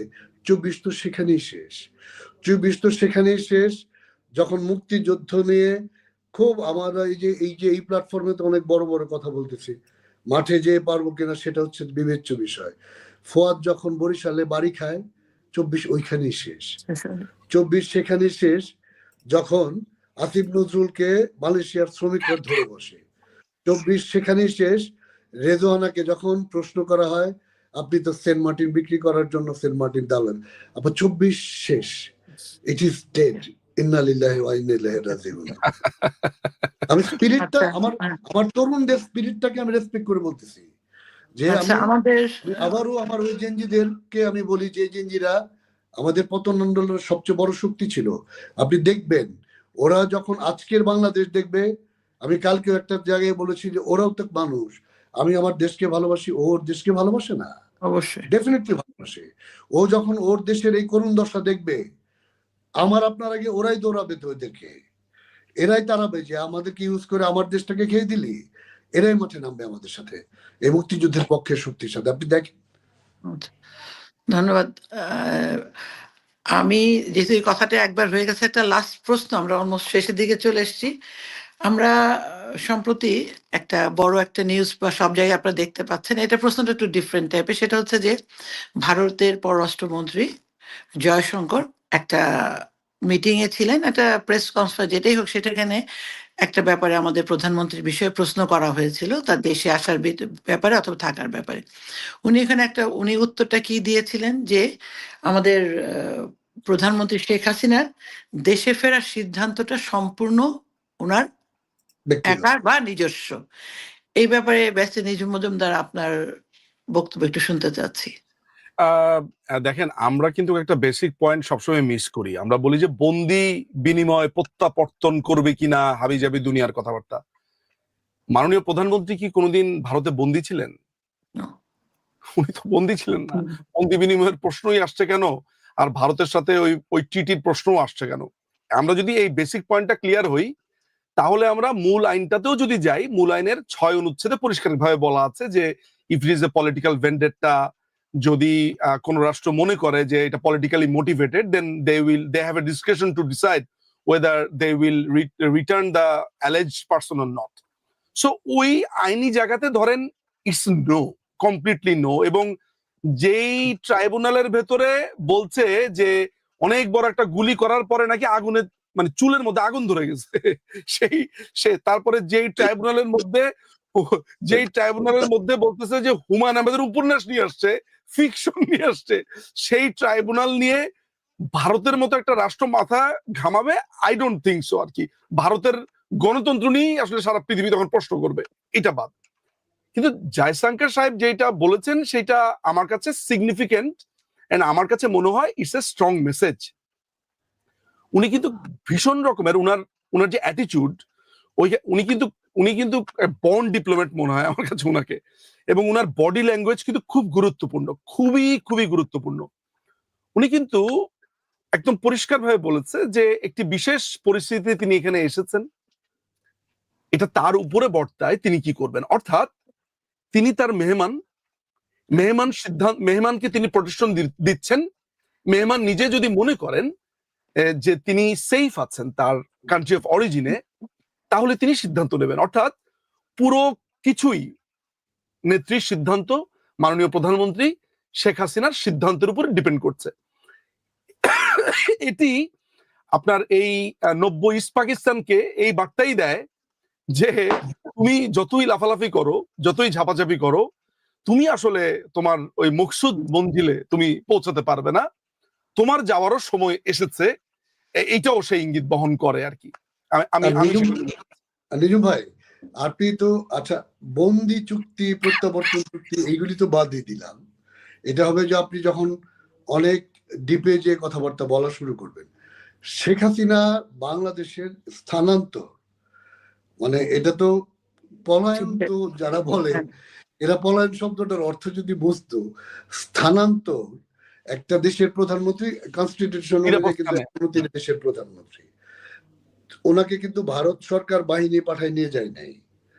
আমাদের কিন্তু যে ট্রিটিটা 97 শেষ হয়েছিল, সেই ট্রিটিটা যদি শেখ হাসিনা কন্টিনিউ করতেন, তাহলে তো ভারত সরকারের ওইটুক এলিজিবিলিটি থাকতো বাংলাদেশের সৈন্য ঢোকায়া শেখ হাসিনাকে সেভ করার, যেটা শেখ হাসিনা বাড়ায় নেই। 72-এর সাথে আমাদের যেটা ভারতের সাথে আমাদের চুক্তি ছিল, ভারত তার সেনাবাহিনী পাঠায় শেখ হাসিনাকে নেয় নাই।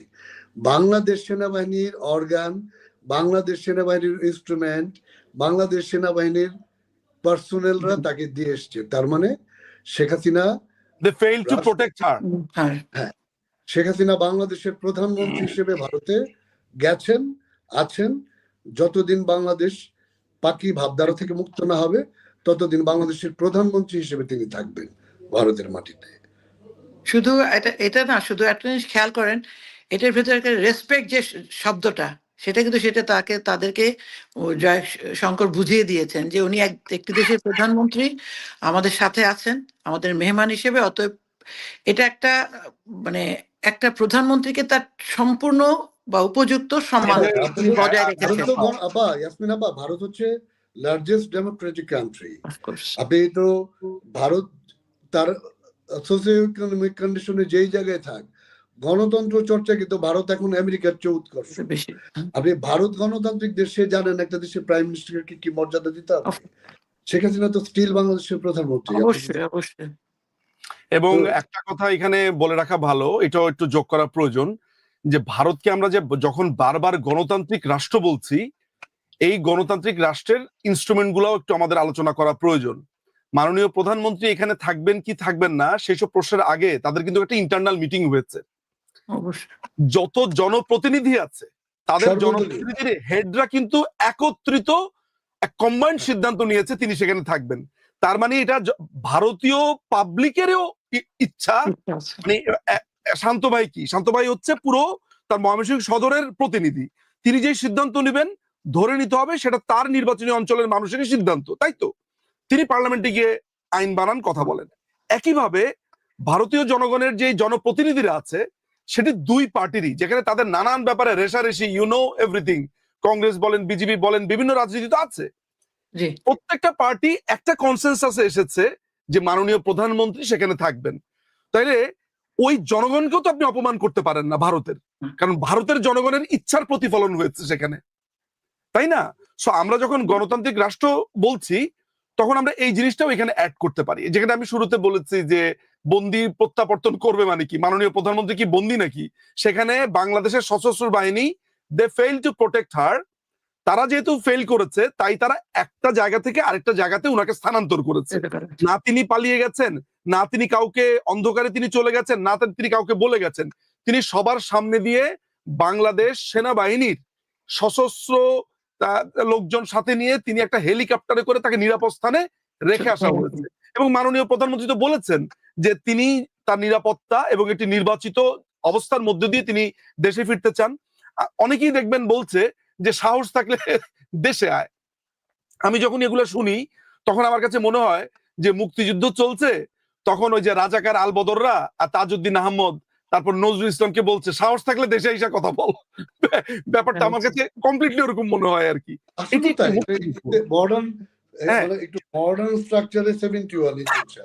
এটি একটি মুক্তিযুদ্ধ। এবং শান্ত ভাই আমার সাথে একমত হবেন কিনা জানি না, আমি এই পুরো জায়গাটাতে, এবং আমি জানি যে এটা বাংলাদেশ আওয়ামী লীগের পেজও দেখানো হচ্ছে, বাট এটা কমপ্লিটলি মতামতটা আমার, আমি মনে করি একটি সশস্ত্র বিপ্লব ছাড়া, এবং এদেরকে এটি একটি মুক্তিযুদ্ধ, কমপ্লিটলি একটা মুক্তিযুদ্ধ। আজকে যখন বলছে যে আমাদের স্বাধীনতা বাদ দেওয়ার জন্য, 16ই ডিসেম্বরের বিজয় দিবসকে বাদ দেওয়ার জন্য আদালতে রিট হচ্ছে, যখন আপনার মুক্তিযোদ্ধাদেরকে পেটানো হচ্ছে এবং মুক্তিযোদ্ধাদের কবর পুড়িয়ে দেওয়া হয়েছে। আচ্ছা, কি কবে শুনেছে রে ভাই মুক্তিযোদ্ধাদের কবর পুড়িয়ে দেওয়া?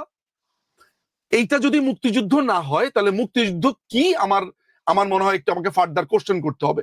আমরা বরাবরই বলেছি এটি একটি অসমাপ্ত যুদ্ধ, আনফিনিশড রেভলিউশন। আমার মনে আছে গণজাগরণ মঞ্চের এক বছর পূর্তি উপলক্ষে ইংল্যান্ড আমরা ইংল্যান্ডের তরফ থেকে এখানে যারা জড়িত ছিলাম গণজাগরণ মঞ্চের, তাদের একটা ডকুমেন্টারি আমরা তৈরি করি অনেকেই মিলে। সেই ডকুমেন্টারিটার নাম দিয়েছিলাম আমরা আনফিনিশড রেভলিউশন। এটা 2014 এর কথা বলছি আমি। 11 বছর আগেই আমরা টের পেয়েছি যে আমাদের যুদ্ধটা শেষ হয়নি। তো এই যুদ্ধটা এইবার শেষ হবে, এইবার শেষ হবে আমাদের এই জয়ের মধ্য দিয়ে। এই যে আজকে আমাদেরকে অনেকে বলছে আপনারা কি করলেন না করলেন, আমাদেরকে নানান ধরনের ডিসকারেজ কথাবার্তা বলছে না, আমি এটা জবাব দিয়েছি যে একটু সাফার করা উচিত। হ্যাঁ,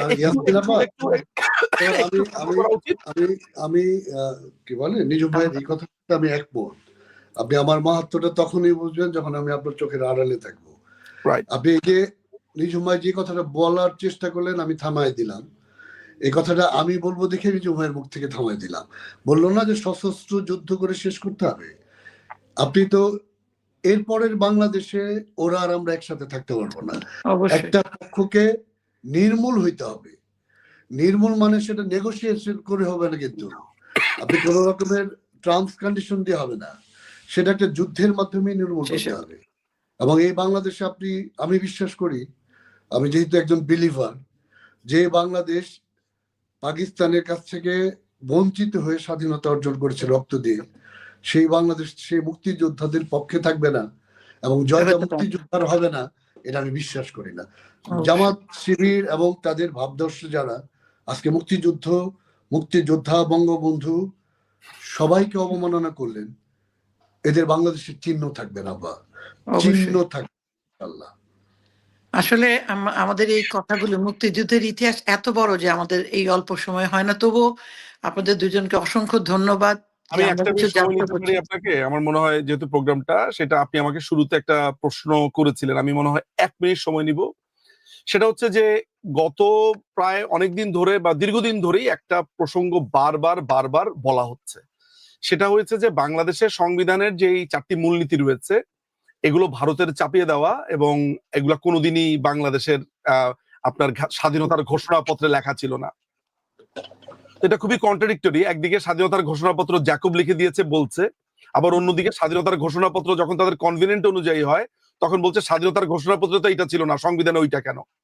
এটা একটু বলে রাখা, বিশেষ করে ধর্মনিরপেক্ষতা যেই কথাটা, সেইটাতেই তাদের মূল আপত্তি। আমি জাস্ট একটু ইনফরমেশনটা দিয়ে রাখি যে স্বাধীনতার ঘোষণা, বাংলাদেশের মুক্তিযুদ্ধে যে দলিলপত্র আছে হাসান হাফিজুর রহমান সম্পাদিত, সেটি 3য় খণ্ডের 289 পাতার দ্রষ্টব্য আমি বলবো।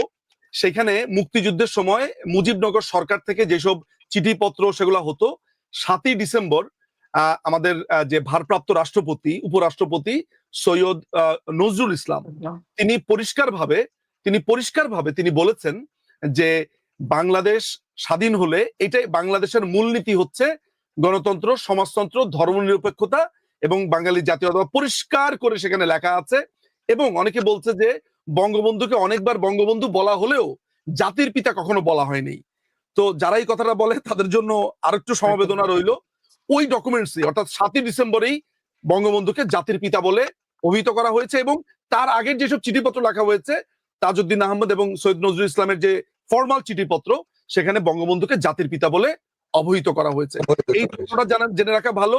এবং 1 মার্চ 1971 সালে বঙ্গবন্ধু ঘোষণা দিয়েছেন বাংলাদেশের অর্থনীতি হবে সমাজতান্ত্রিক অর্থনীতি। এবং জয় বাংলা যে পত্রিকাটা আছে আব্দুল গাফফার সম্পাদিত, মুক্তিযুদ্ধ চলতো, সেখানে সৈয়দ নজরুল ইসলাম, তাজউদ্দিন আহমেদরা ভাষণ দিতে গিয়ে একাধিকবার বলেছে ধর্মনিরপেক্ষতা, সমাজতন্ত্র, গণতন্ত্র, বাঙালির গৌরব গাথা, এটাই হবে বাঙালির মূল মন্ত্র। অসাম্প্রদায়িকতার কথাও পরিষ্কার করে বলছে। সরি, এটা তো জামাতদের হচ্ছে ধর্ম ভাই, শিবিরদের ধর্ম নিয়ে তো কথা বলতে হবে, আর ভারতকে সবকিছুর মধ্যে লাগাতে হবে। আমি ইয়াসমিন আপা 30 সেকেন্ড শেষ করে দিই। আমাদের প্রজন্মকে কোনো না কোনো ভাবে ভারত বিদ্বেষী করা হয়েছে, সেখানে সবকিছুর মধ্যে ভারতের একটা ফ্লেভার দিলে তারা একটা মার্কেট পায়। আচ্ছা আমি ফ্র্যাঙ্কলি বলি আপা, ভারত তো মুক্তিযুদ্ধে আমাদেরকে সহযোগিতা করছেন, ক্লিয়ার, আমাদের বন্ধু হিসেবে ছিলেন। যদি আমি ভারতের কাছ থেকে কোনো পরামর্শ নেই, এটা কি আমার জন্য অন্যায় হবে? অবশ্যই না। আমি যদি ভারতের কাছ থেকে ভারতের কাছ থেকে আপনি সাহায্য নিতে পারবেন, ডক্টর ইউনূসের লোক এসে ভারতের কাছে পায়ে ধরে বলতে পারবে আমাদেরকে একটু বাড়ায় দাও।